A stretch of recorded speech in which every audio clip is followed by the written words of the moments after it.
15 minutes ya masano. Ya vrai. 15 minutes ya masano. 15 minutes ya masano. Ya vrai.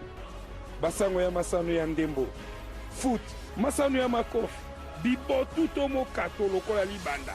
Basket, volley, handball, topé, rugby, tennis de table, ping-pong, long tennis. Tous les jours. Ya vrai. 15 minutes ya masano. Nabino so balandi ya 15 minutes ya masano topesi bino mbote bisikana sezwami bino boyetu kolobeno matali bongo bopusani ya mandat ya Conor éliminatoire ya bilenge basi pona nini tema ya matali bongo arts martiaux. 15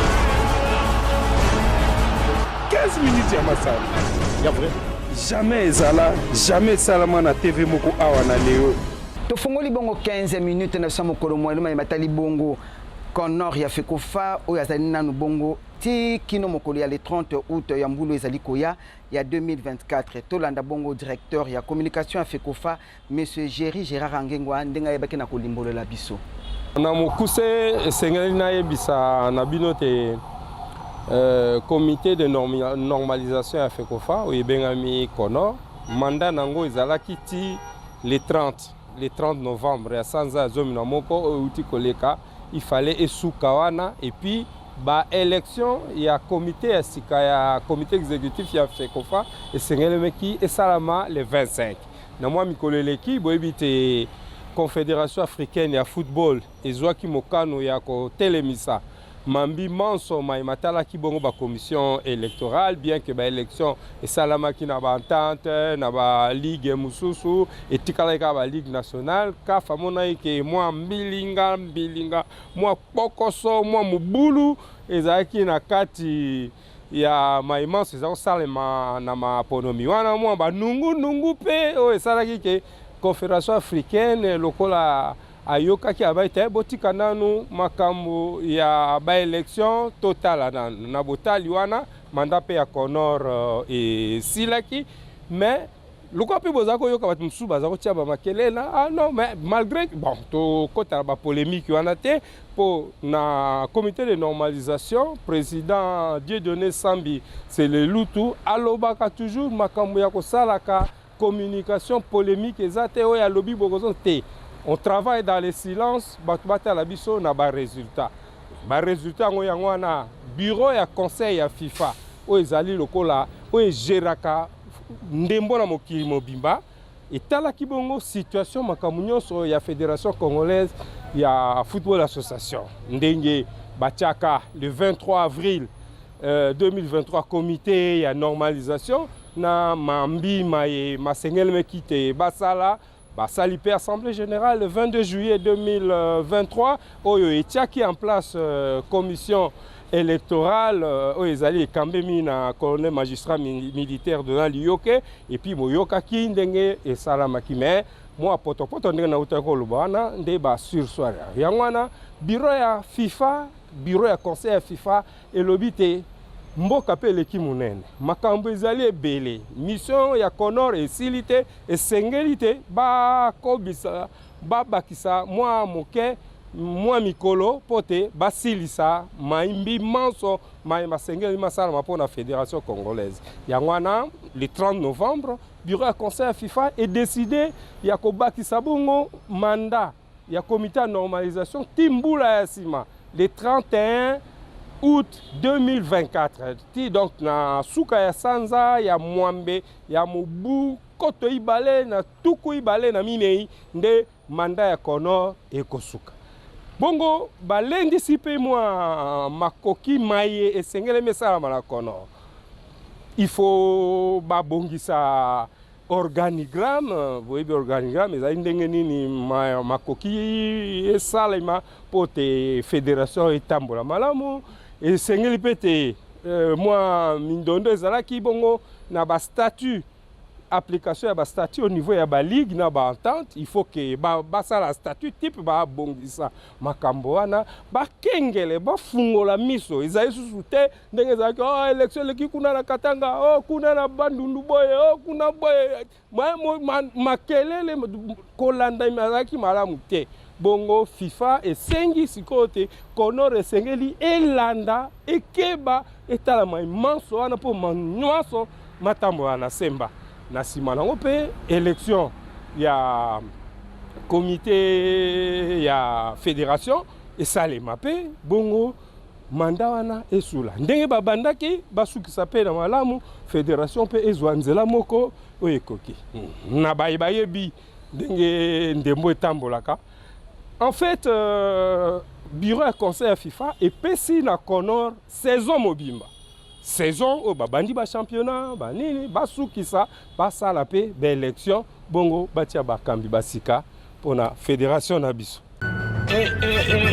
Oyo bozelaki, oyebi ba casino minene, olingi kobeta, olingi kolonga, olingi kozwa mbongo na lombango, otape beta na ngenge.cd, okokuta masano lokola roulette en direct, machine à sous, jeu virtuel, paris sportif, bonus jackpot, bisengo na ngenge. Commission nationale ya barbitre ya RDC na kati ya masolo na Conor mokolo mwa vendredi ya lelo 1er décembre 2023 awa na kati ya FECOFA. Tola nande bek na koleka. Bienvenue à la nouvelle Commission nationale des arbitres, Sénat, de la Fédération congolaise de football association FECOFA. Elle est née de nouveau de ses cendres. Elle, c'est la Commission nationale des arbitres, Sénat d'heureuse mémoire, avec les Mwamba Kabwe, Tambidila wa Tambidila, Billy Sinji, Kabamba et bien d'autres sifflets de notoriété nationale, cela s'entend. Le comité de normalisation Conor de la FECOFA, à la suite de ces réformes structurelles amorcées depuis son avènement, a aussi repensé à cette névralgique et très sensible commission, cheville ouvrière de la qualité du football national. Sans un bon arbitrage, il n'y aura pas et alors jamais du bon football, dit-on. Et c'est une évidence. C'est pour cela que le président du Conor, Dieudonné Sambinsele Lutu, et le secrétaire général de la FECOFA, Maître Innocent Kibundulu Kazadi, ont eu une importante séance de travail à la Maison du football congolais, siège de la FECOFA, ce vendredi 1er décembre 2023, avec les nouveaux membres de cette commission nationale et de sa branche spécifique technique, le département de l'arbitrage. L'une, la Commission nationale des arbitres, présidée par l'international honoraire Florent Mouarabou comme président, tandis que l'autre, la doctoresse Geneviève Lukusa, ancienne internationale également, qui assume désormais les fonctions de directrice du département des arbitres. Au sortir des travaux de ce vendredi 1er décembre 2023, le secrétaire général de la FECOFA, Maître Innocent Kibundulu Kazadi, a fixé l'opinion sur les attentes essentielles, aussi bien du Conor de la FECOFA que de l'ensemble des amateurs du football congolais quant aux prestations de nos chevaliers du sifflet. Maître Innocent Kibundulu Kazadi. Comme vous avez vu, on s'est conformé finalement au règlement de la FIFA sur l'arbitrage en mettant en place une véritable commission nationale des arbitres et un département d'arbitrage de la fédération. C'est la raison pour laquelle vous avez vu ce panel nous visiter ce matin afin qu'on prenne contact et qu'on leur donne le soft conduit pour qu'ils commencent le boulot. Tout ce qui concerne l'arbitrage, à partir du recrutement, l'encadrement, jusqu'à la programmation des arbitres qui doivent faire le match, ça passe par cette commission-là. Eh bien, nous sommes en train de travailler pour trouver des aménagements au regard de la spécificité de notre pays. C'est ces aménagements-là auxquels nous sommes en train de nous atteler pour mettre en place. Le département, c'est la branche opérationnelle de la Commission nationale des arbitres. Oui. Et c'est le département qui s'occupe de tout ce qu'il y a, qui va avec, comme en termes de logistique, en termes de programmation. On leur a rappelé que c'est eux les acteurs majeurs, capables de donner la joie aux milliers de supporters, de spectateurs, tout comme ils sont en mesure d'embraser le pays par leurs décisions sur terrain.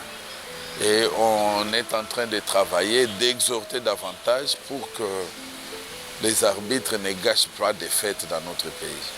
Le nouveau président de la Sénat, Commission nationale des arbitres, Florent Moirabou, quant à lui, en exprimant sa gratitude personnelle ainsi que celle des membres qui composent la Commission nationale des arbitres, a promis qu'il ne ménagera aucun effort pour que l'arbitrage en RDC se fasse parler de lui une fois de plus, en bien surtout. On le suit, l'international honoraire Florent Moirabou.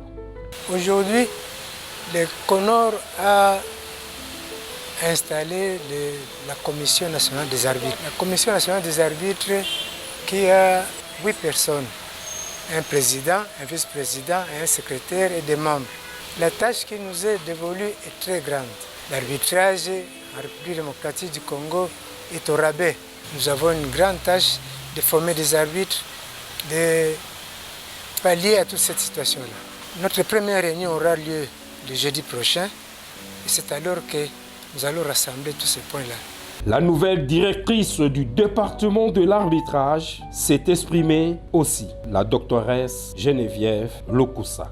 La réunion d'aujourd'hui, c'était la prise de connaissance. D'abord, une réunion de contact avec le CONOR et puis connaître tous les membres qui vont constituer la Commission nationale des arbitres et le département d'arbitrage. Parce que nous devons d'abord commencer par faire un état de lieu par rapport au niveau de l'arbitrage chez nous. Et puis il y a un grand défi à relever du point de vue qualité et la quantité des arbitres.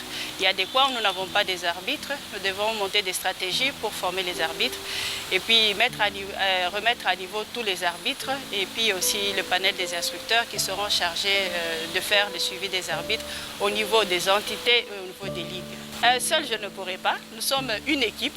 Comme le football se joue aussi, les joueurs jouent à 11.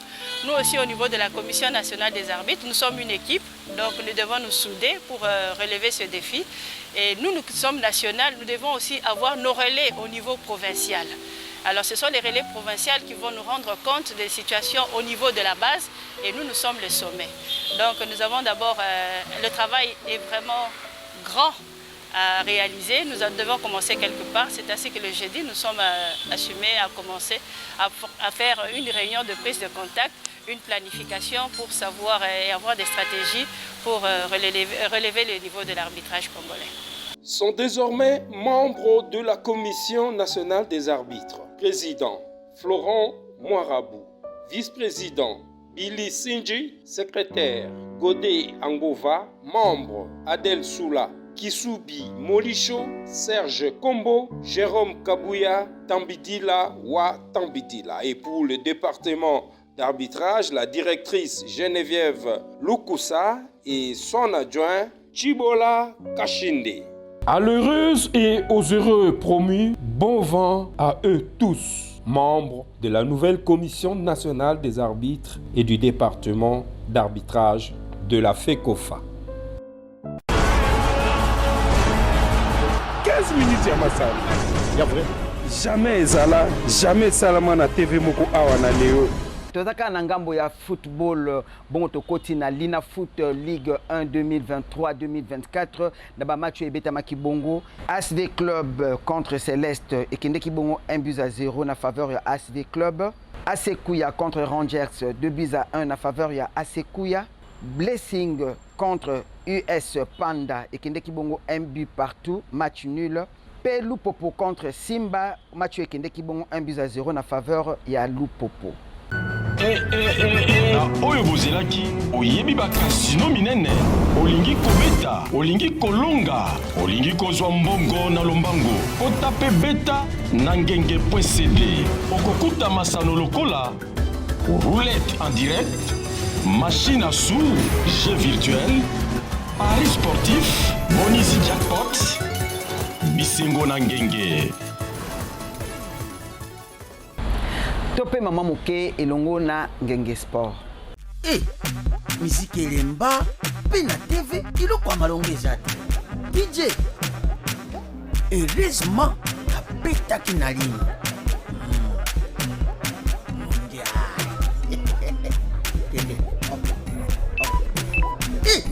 Charles kotika ngai te.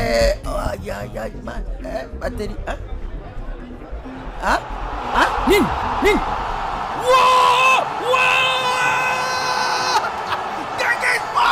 Gangue Sport, puisqu'un pari sportif. Une passion.